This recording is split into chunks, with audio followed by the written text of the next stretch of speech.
Imagine a world without airplanes, or computers, or cooked food, or metal tools,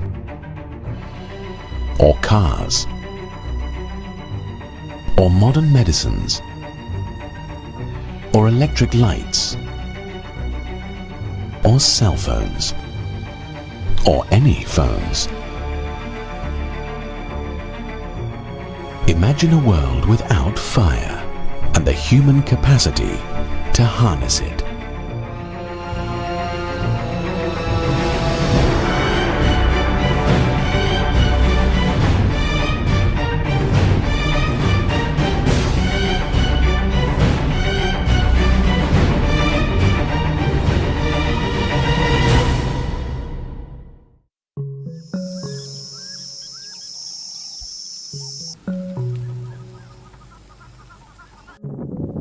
The San people of the Kalahari are an ancient race.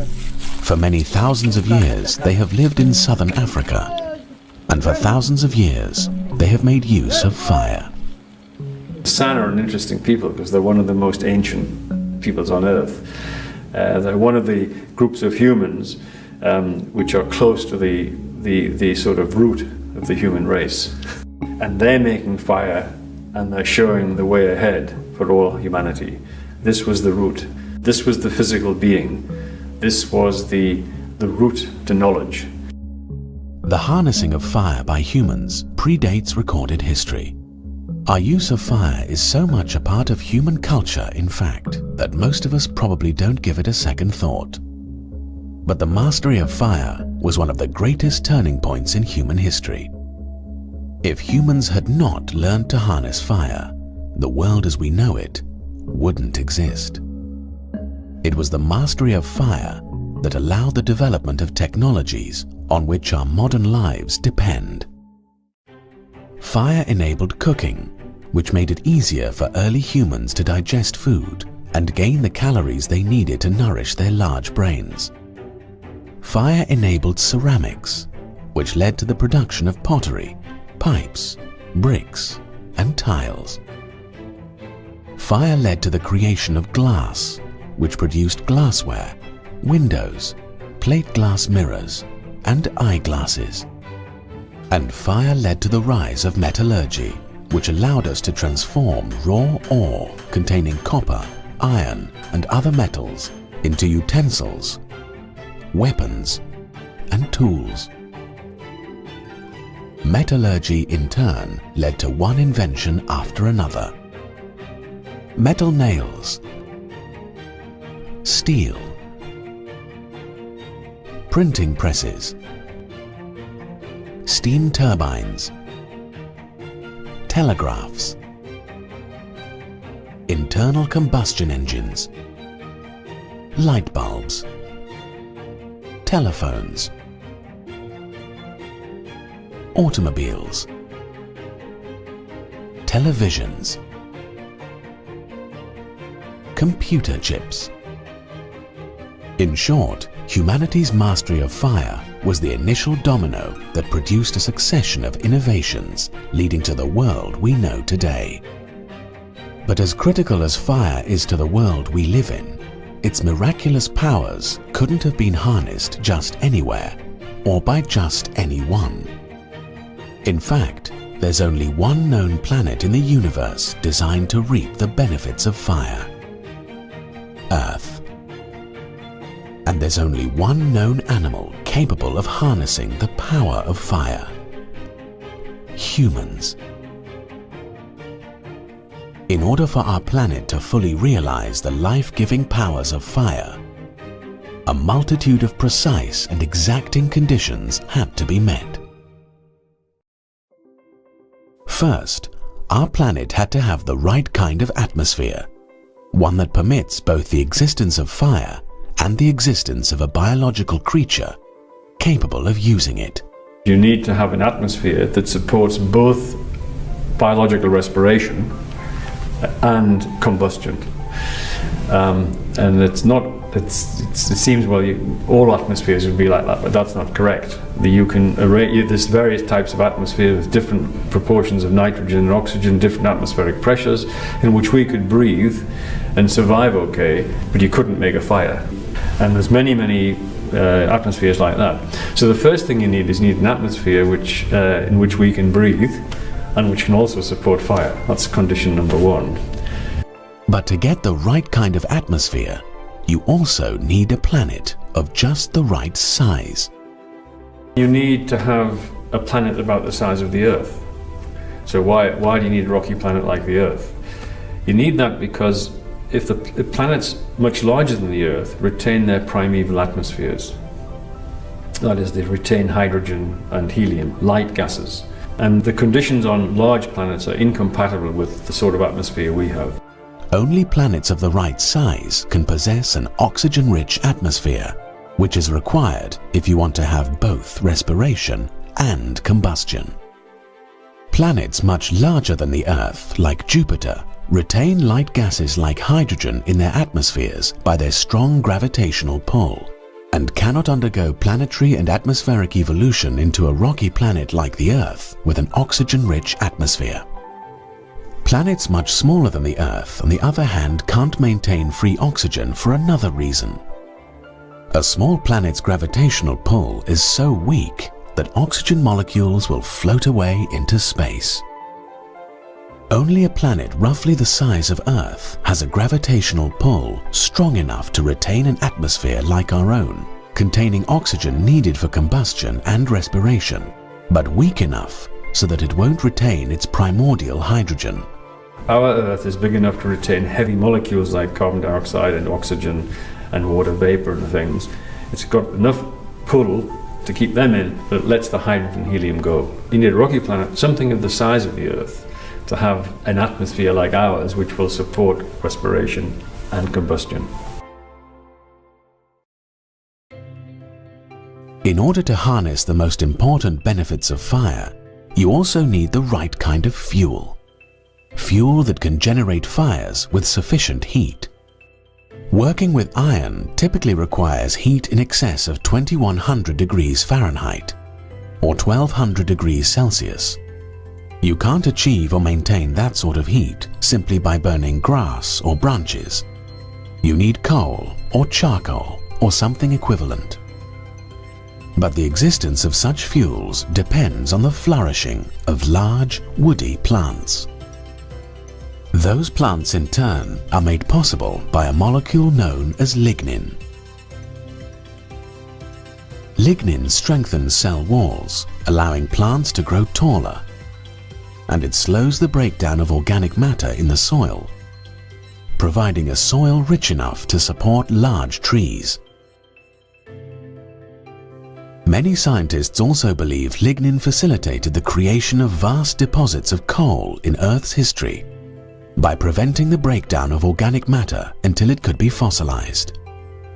According to Denton, without lignin there would be no woody plants, no wood, no coal, no charcoal, no fire, no pottery, and certainly no iron and probably no other metals or metallurgy.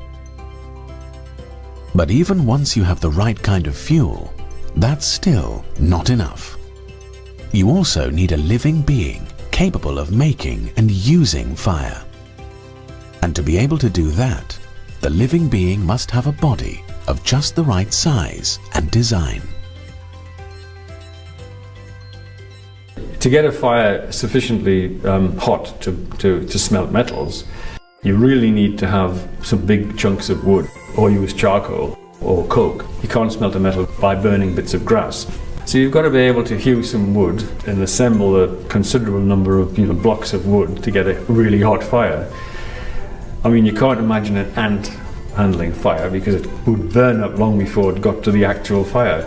We have just the sort of basic android design to do it. We're quite tall, we've got long arms which we can attach sticks to. So we can manipulate the fire with our arms, and of course with our hands we can actually get the fire going by the Boy Scout methods of friction and things like this. So our bodily design enables us to handle a large fire significantly, which generates significant heat, heat sufficient to smelt metals from the ores. The only biological design of an organism that could handle a fire, make fires and regulate it, seems to be a biological being of a design very similar to our own. I can't think of any other design that would really work. I mean, certainly an elephant won't work, neither will a parrot, and certainly no aquatic organism, however intelligent. I mean, dolphins are quite intelligent, but even if a super intelligent dolphin could never make a fire because it's living in the water and it can't do anything on land. So you've got to be a terrestrial organism of about our size and build to make a fire. I think that's unique. I think we're unique. Chimp would have difficulty because they're not as manually dexterous as us. They come closest to an organism that might be able to make a fire, but they don't really have the dexterous fingers that we have. They're not as dexterous as us. But in any case, a chimp's approaching our android design.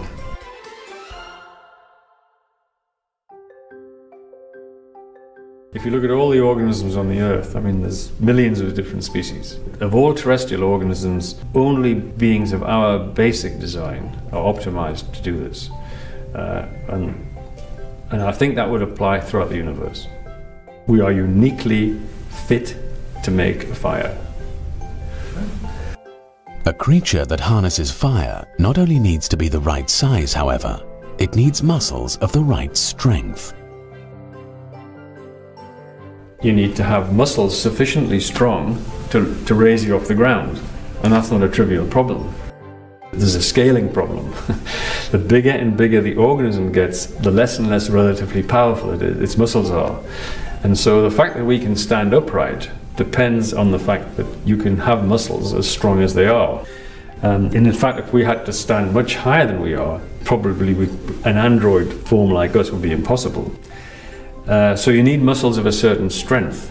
Now it so happens that the sliding filaments, which are the basis of all biological muscles, are packed to crystalline density in every muscle on Earth. They depend on the weak chemical forces which are involved in the sliding process. So you can't make muscles any stronger than they are. If it were the case that muscles were 3 or 4 times less strong, we would never stand upright on the planet's surface. So you need muscles of a certain strength, and it's a close call. A fire-making creature also requires nerves that can transmit messages with the right speed. You need fast nerve conduction, because even walking down the street, your muscles are contracting and relaxing all the time, and it's highly complex. Walking is a very complex thing. Fast movement manipulation is a very complex thing. You need very fast nerve conduction to use the muscles to achieve particular ends. And certainly making a fire is very complicated, and you not only do you need your muscles, you need fast nerve conduction as well. And it so happens that nerve conduction speeds are commensurate with beings like ourselves functioning as mobile entities on the planet's surface. But again, it's a close call. It's almost certainly the case that you couldn't make nerves to transmit the impulse any faster. It's just about as fast as you can get it. That's another close call. But it's not enough to merely have fast nerve conduction. A creature who hopes to utilize fire needs to have nerves that are the right diameter. If our nerve fibers were the size of some of those in invertebrates, for example, our nerve cords wouldn't fit inside our bodies. If the radial nerve supplying the muscles of the arm had to be many times bigger, the nerve cords would almost be as big as the actual arm itself.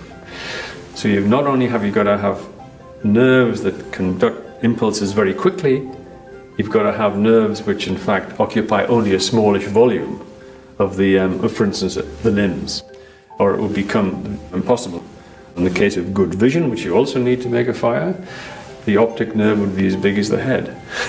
You could never get the optic nerve out. So the diameter of nerve axons, the speed of nerve conduction, and the power of muscles is all commensurate with a being of our size functioning on a planet like the Earth, where you can make a fire. So there's many conditions that have to be fulfilled. We humans seem to have been pre-adapted for our use of fire. And this capability has allowed us to unlock the potential of a vast array of materials throughout nature. But therein lies an even deeper mystery. For the human use of fire to result in new technologies, nature had to be seeded beforehand with compounds and elements with powers that could be unlocked by fire. Such materials don't have to exist, but on our planet they do, and they exist in abundance. According to Denton, it's as if the materials of nature themselves were prepared beforehand to facilitate our technological development. It's not a new thought.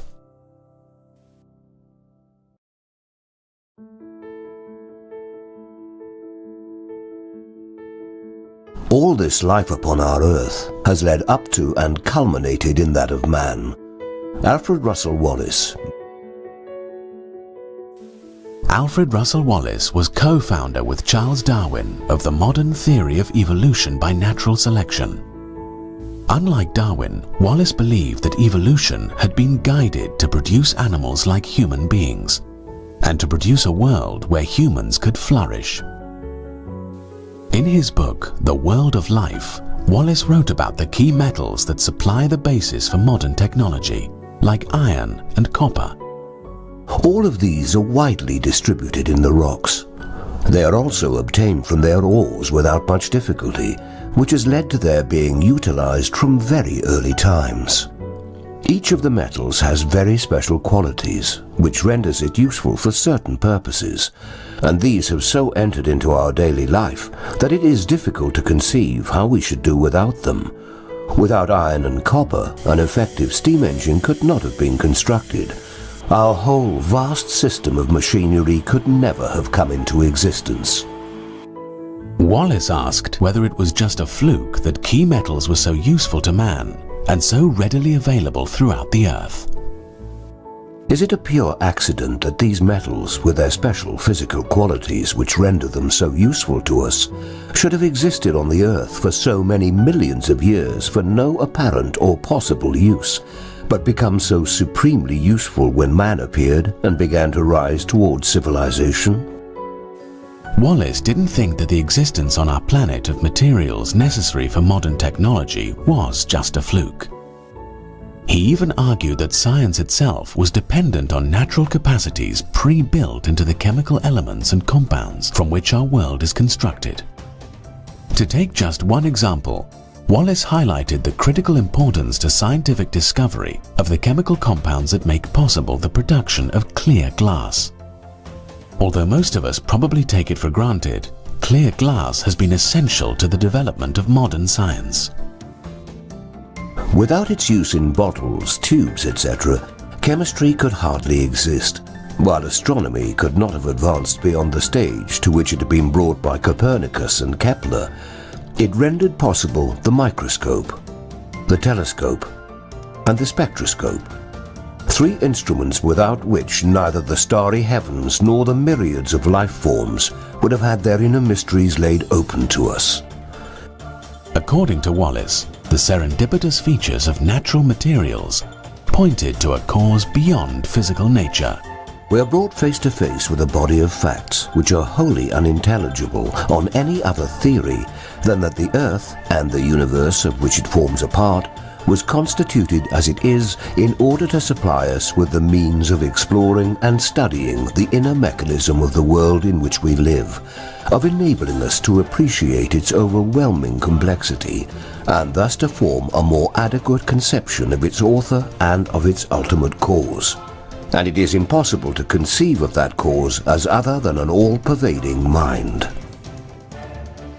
Like Wallace, Michael Denton believes that humanity's amazing technological success has not been due to our own genius alone.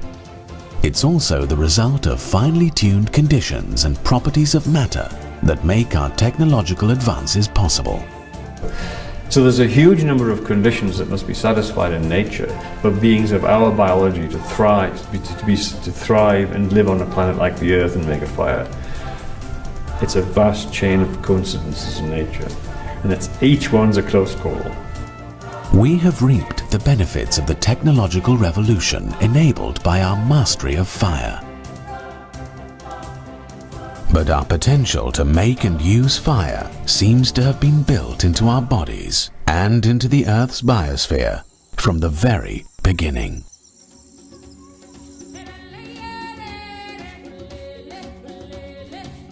Looking at the sand making a fire in the Kalahari Desert, you can see just by looking at it, yes, you're going to need an android design like us to make a fire.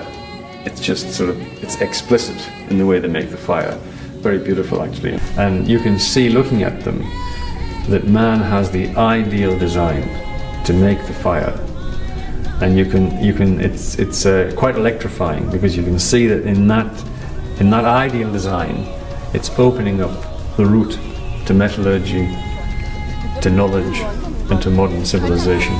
That was the critical moment. And the only beings that could carry out that critical move are beings like the sand, beings like us.